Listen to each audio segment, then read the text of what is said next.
বানারহাট স্টেশনে চলে এসেছি। ট্রাক যেটা আছে এটা কিন্তু ভুটানি ট্রাক, কাস্টমস ক্রস করে ভিতরে ঢুকতে। সামনেই হচ্ছে এখন ভুটান গেট।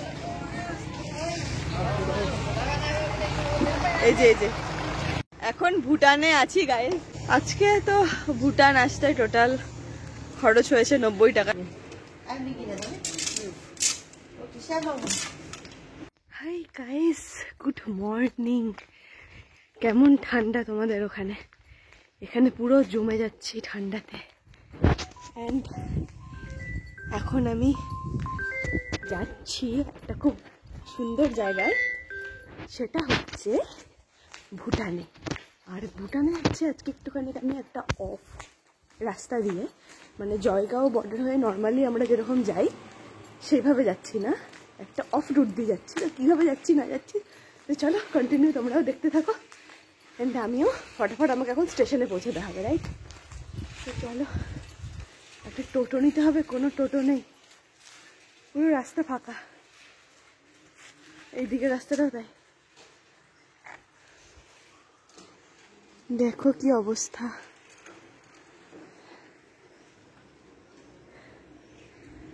একটা টোটো আসছে, যাবে দাদা?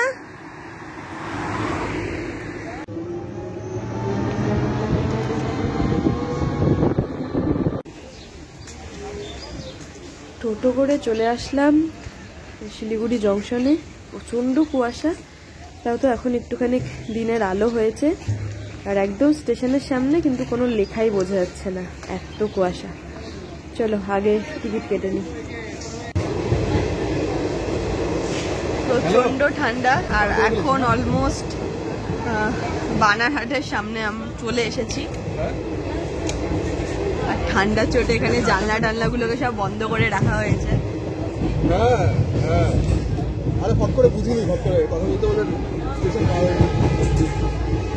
আর এগুলো হচ্ছে আমাদের উত্তরবঙ্গের লোকাল ট্রেন। বানারহাট স্টেশনে চলে এসেছি। বামনহাট এক্সপ্রেস করে এসেছিলাম, ট্রেনটা অলরেডি চলে যাচ্ছে। এখানে 2 মিনিট 3 মিনিট মতন দাঁড়ালো। আর এখান থেকে মানে এখন তো স্টেশনে আছি, স্টেশনের এই সাইডেই প্রচুর টোটো ফোটো আছে। যাচ্ছি হচ্ছে চামুরচি মোড়, সেখান থেকে আই গেস চামুরচি চেকপোস্টে হয়তো যেতে হবে। তো চলো আপাতত চামুরচি মোড় যাই, তো তারপরে দেখছি যে কোথা দিয়ে ভুটান ঢোকা যায়। আর হ্যাঁ, আগের বার গেছিলাম জয়গাঁও দিয়ে, ওটা হচ্ছে প্রপার মানে এন্ট্রি আর কি। মানে ইন্ডিয়া থেকে ভুটানে যাও যদি তুমি নর্থ বেঙ্গল হয়, ওটা হচ্ছে প্রপার গেট। আর এটা হচ্ছে একটুখানি অফ সাইড, বাট এখানেও চেকিং করে মানে ইমিগ্রেশনের সমস্ত কিছু করেই হয়। বাট এটা হচ্ছে অ্যাকচুয়ালি মেন না, এটা একটু অফ সাইড। তো সেই জন্য ভাবলাম আজকে এটা একটুখানি এক্সপ্লোর করি। ঠান্ডা তো প্রচুর, তো চলো কন্টিনিউ করা যাক। ওই রাস্তাটা দিয়ে সোজা হেঁটে জাস্ট 100 মিটারেরও কম হেঁটে চলে এসেছি চামুরচি মোড়ে। মানে ওই গুগল ম্যাপ দেখে দেখে আসলাম। এবার এটা হচ্ছে চামুরচি মোড়, এখান থেকে টোটো নেব। টোটো আসছে, যাবো হচ্ছে চামুরচির চেকপোস্টে। চেকপোস্ট যাবে, চলো ওই চল।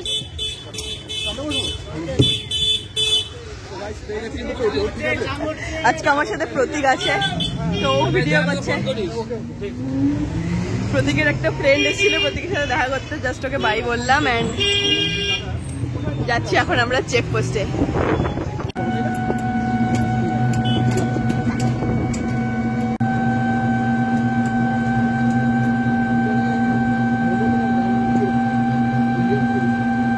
টোটোতে মোটামুটি আধা ঘন্টা মতন লাগলো। মানে আমার লাইফে এটা হচ্ছে লংয়েস্ট টোটো জার্নি আমার জন্য। আর আমার সামনে হচ্ছে এখন ভুটান গেট। এই যে এই গেটটা। তো চলো এখন এখানে যাওয়া যাক। আর আমি আগের বার যখন এসেছিলাম তখন আমি জয়গাঁও দিয়ে গেছিলাম। তো যারা যারা সেই ভিডিওটা দেখোনি, দেখতে পারো, আমি লিঙ্ক দিয়ে দেবো। ওটা আমি 100 টাকার মধ্যে করেছিলাম, পুরো ট্রিপটা সেবারে 100 টাকার মধ্যে করেছিলাম। তো এবার দেখা যাক এবার কত বাজেটের মধ্যে হয়। আর তখন কিন্তু দেখেছিলাম যে ভুটানে আধার কার্ড অ্যালাউ করে না, শুধু ভোটার কার্ড আর পাসপোর্ট। এই দুটো দিয়েই এন্ট্রি করতে হয়। তো দেখা যাক এখন এখানের কাস্টমসের কি নিয়ম আছে, আদৌ আধার কার্ড লাগে না ভোটার কার্ড লাগে। মোটামুটি বাজেট নিয়ে কোথায় কি খরচা হবে না হবে সেগুলো, প্লাস কি কি ডকুমেন্টস লাগে সমস্ত ইনফরমেশন আমি এই ভিডিওতে দিয়ে দেবো। আর এখানে দেখো এই যে ট্রাক যেটা আছে এটা কিন্তু ভুটানি ট্রাক, মানে এটাও এখন ওই কাস্টমস ক্রস করে ভিতরে ঢুকতে। তো চলো এখন যাওয়া যাক। এখান থেকে যতগুলো গাড়ি আসছে সবগুলো হচ্ছে ভুটানি গাড়ি, ইন্ডিয়া ঢুকছে।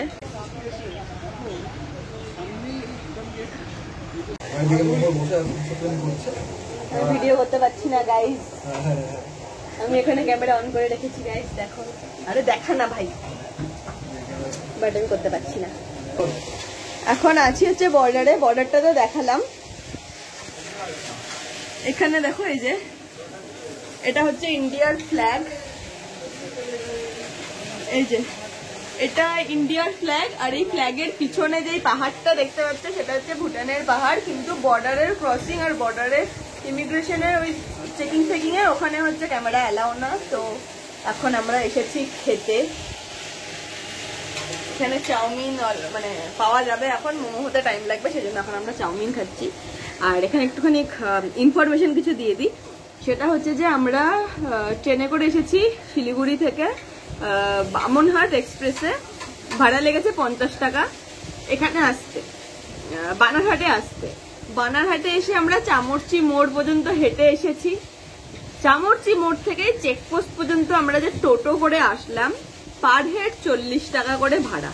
ওকে, তো এই 50 প্লাস 40 90 টাকার মধ্যে আমরা ভুটানে পৌঁছে গেছি, এখন বর্ডারে বসে রয়েছি। আর এখানে নর্মাল ফাস্টফুডে যেরকম প্রাইস হয় সব জায়গায় ওই রকমই 30 50 40 এরকম, এই হলো ব্যাপার। তো চলো খাওয়া দাওয়া করে ভুটান যাচ্ছি গাইজ। আর এতদিন আমি কোথাও ভিডিও করতে যেতাম তো একাই যেতাম, অ্যান্ড আজকে আমি ফার্স্ট টাইম মানে কোনো একটা ক্রিয়েটারের সাথে এসেছি, সেটা হচ্ছে প্রতীক। আমি ফোন নিয়ে বসেছি, ও নিজের ভিডিও করে যাচ্ছে, আমি দেখাচ্ছি। এই হলো ব্যাপার। তো চলো কন্টিনিউ করা যাক ভিডিওটা। এটা হচ্ছে ব্রেকফাস্ট গাইজ, ভুটান বর্ডারে চাউমিন। এটা হচ্ছে ভেজ চাউমিন, কারণ এখানে চিকেন চাউমিন করে না। আর এটার প্রাইস হচ্ছে 30 টাকা গাইজ, এটা 30 টাকার ব্রেকফাস্ট। এখন ভুটানে আছি গাইজ, এই যে পিছনের গেটটা, এটাই ছিল আমাদের এন্ট্রি গেট, বাট ওখানে ভিডিও করা অ্যালাউড না। তো এখানে এই যে এই রাস্তাটা যেটা আছে দেজং, তো এখন এই রাস্তাটা ধরে এখানে যাচ্ছি। আর আজকে তো ভুটান আসতে টোটাল খরচ হয়েছে 90 টাকা। 90 টাকা ভুটানে এসে পৌঁছালাম শিলিগুড়ি থেকে ট্রেনে করে। আমি অ্যাকচুয়ালি যেহেতু এর আগে আমি জয়গাঁও থেকে গেছিলাম ভুটানে, ফুল সিলিং যেটাকে বলে ভুটানে, তো দুটোর মধ্যে কম্পেয়ার করে একটা কথা বলি, যদি তোমরা জয়গাঁও দিয়ে যাও তাহলে ভুটানে ঢুকেই না তোমাদের দারুণ লাগবে, দারুণ মনে হবে কি এত সুন্দর এরকম মনে হবে। এখানে আসলে খেয়াল করবে, মেনলি এটা একটুখানি অফসাইড, তো মেনলি যদি ভুটানের সিটিগুলোতে যাও না ভীষণ ক্লিন, প্রচন্ড ক্লিন। জয়গাঁও দিয়ে যখনই ভুটান ঢুকবে না, ঢুকেই মোনাস্ট্রি পাবে, হ্যাঁ পার্ক পাবে, শপিং মল পাবে, শপিং মল মানে সুপার মার্কেট আর কি, গ্রসারির এরকম অনেক কিছু পাবে। আর এখানে ঢোকার পরে তোমরা কিছুই পাবে না, পুরোটাই ফাঁকা, মানে পুরো অফ এরিয়া, মানে টোটালটাই অফ আর কি পুরো। তো যাই হোক চলো যাওয়া যাক। আর আজকে প্রতীকের সাথে এসছিও, কন্টিনিউ ভিডিও করে যাচ্ছে। ইনফরমেশন গাইস, এখান থেকে আমরা গাড়ি নিয়ে এই রাস্তাটাতে যাচ্ছি, এখানে হচ্ছে বাজার আছে। তো আমরা যেই গাড়িতে যাচ্ছি এটা আমাদের ওয়েস্ট বেঙ্গলেরই গাড়ি, এখানে পার হেড 20 টাকা করে ভাড়া, যাচ্ছি এখন মার্কেটে। তো চলো দেখি মার্কেটে গিয়ে মার্কেটটা কিরকম না কিরকম। হাই প্রতীকের অডিয়েন্স। তো 20 টাকা করে ভাড়া আমাদের, ঠিক আছে। এখন দাদা আমাদের ওখানে নিয়ে যাবে, খুব সস্তা ভালো। আর দাদা বলেছে এদিকে যদি আমরা পার্ক আর স্টেডিয়াম ঘুরি, ওটার জায়গাটার নাম কি? এটা কি ডিজং স্টেডিয়াম আছে, নাম কি জায়গাটার নাম কি? জং জং, আচ্ছা জং বলে জায়গাটার নাম আছে। গাইস আমরা চলে এসেছি বাজারে, এটা হচ্ছে বাজারটা। ওই আমরা কি সবজি বাজারে এসেছি? না এটা সব বাজার, সবজি বাজার তো সব আছে, সব পাওয়া গেছে, সবজি সেল হচ্ছে। চলো দেখা যাক কি সবজি আছে এখানে। ব্রোকলি, ধনে পাতা,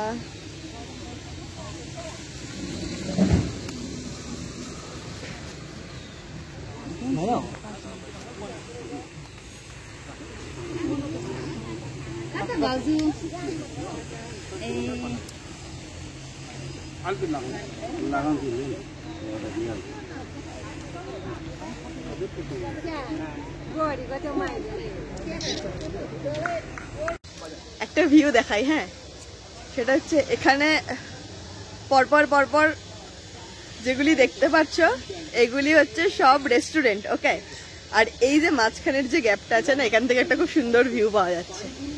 চলো, এখান থেকে না আমি রাস্তাটা থেকে জাস্ট দেখলাম, ভিউটা অসাধারণ গাইজ। ব্যাক ক্যামেরা করি। এখানে তো সবজি কিছু রয়েছে, লঙ্কা, গাজর, মূলো।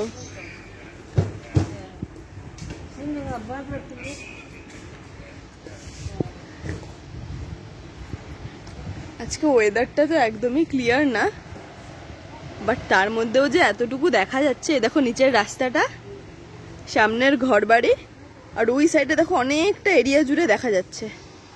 ওই দেখো পাখি টাখিগুলো যাচ্ছে, এই দেখো ছোট ছোট, সুন্দর না?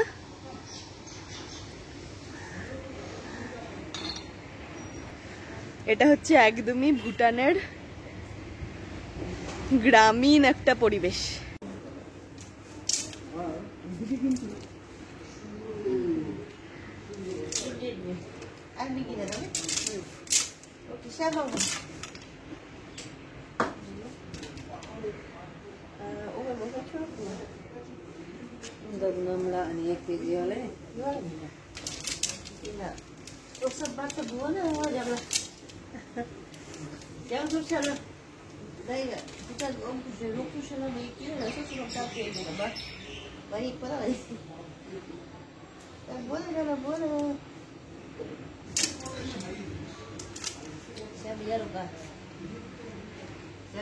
বাজারে একটা খুব ইন্টারেস্টিং একটা দোকানে এসেছি, তো এখানে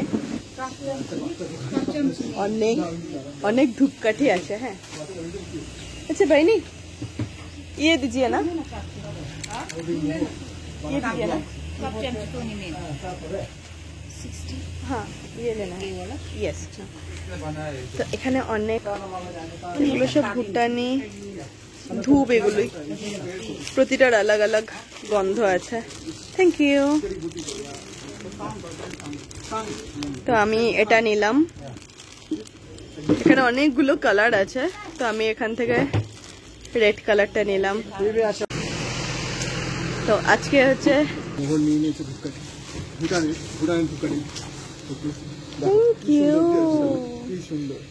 इंडियन करेंसी नहीं है ना? ना। ओके, तो मैं भी भूटानी देती हूँ। ओके ओके, थोड़ा भाई। এইখানে গাইস একটা থিম্পু আছে, আর এখানে হচ্ছে একটা ভুটানি ধূপকাঠি ওই দোকান থেকে কিনলাম। हाय, नाम क्या है तुम्हारा? क्या नाम है? बॉय। बॉय? तुम बॉय हो?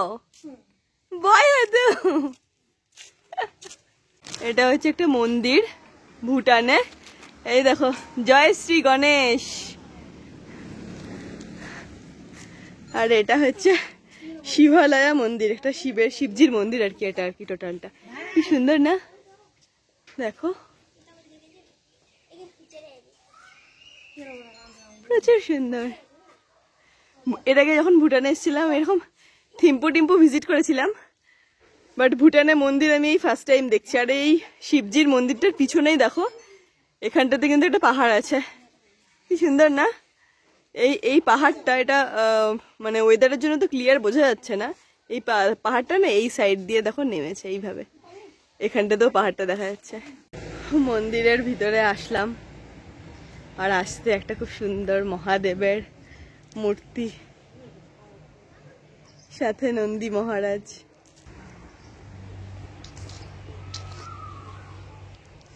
খুবই সুন্দর জায়গাটা, খুবই শান্ত আর ফাঁকা আর কি।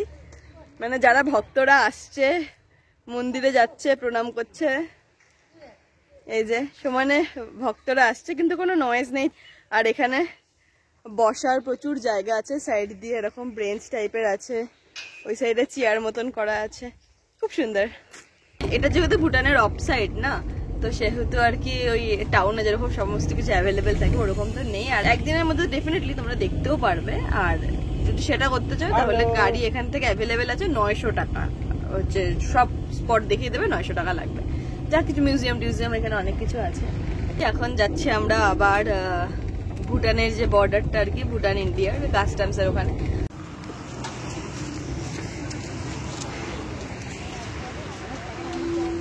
বর্ডারে চলে আসলাম।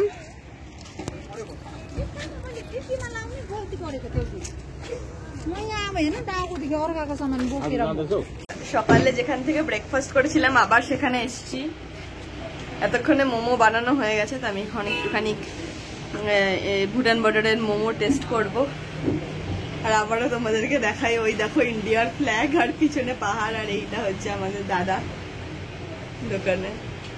তো দাদাটা হচ্ছে বাঙালি, তাই তো দাদা?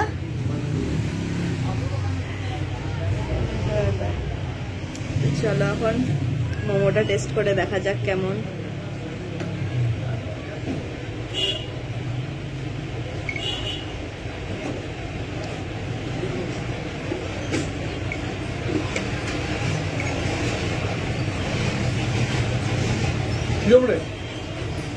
অসাধারণ, ভালো, সেরা সেরা। বর্ডার থেকে শুধু গাড়ি পাস হচ্ছে, সব গাড়ি বাংলাদেশ যাবে। বাংলাদেশ না? কোনখান দিয়ে যাবে বাংলাদেশে? চ্যাংড়াবান্ধা। চ্যাংড়াবান্ধা বর্ডার কি খোলা? বাংলাদেশ পুরো সব তো বাংলাদেশ যাবে। না না, এই কিছুদিন আগে বন্ধ ছিল। না না, খোলা আছে। খোলা আছে এখন? আমাদের জানি না। না, মালদার ওখানে তো বাংলাদেশ বর্ডারে কয়েকদিন আগে একটু ঝামেলাও হয়েছিল, খবরে দেখাচ্ছিল। সেটা তো জানি না। এটা ওই বর্ডারটা হলো ডিফারেন্ট। আলাদা বর্ডার দিয়ে যাবে না? এটা আলাদা বর্ডার দিয়ে যাবে, ওটা আলাদা বর্ডার। তো ময়নাগুড়ি হয়ে যাবে, চ্যাংড়াবান্ধা ময়নাগুড়ি হয়ে যাবে। এখান থেকে এগুলো সব মানে এগুলো কি ভুটানের? বালি পাথর কি ভুটানের? বাংলাদেশ যাচ্ছে গাইস সমস্ত গাড়িগুলো।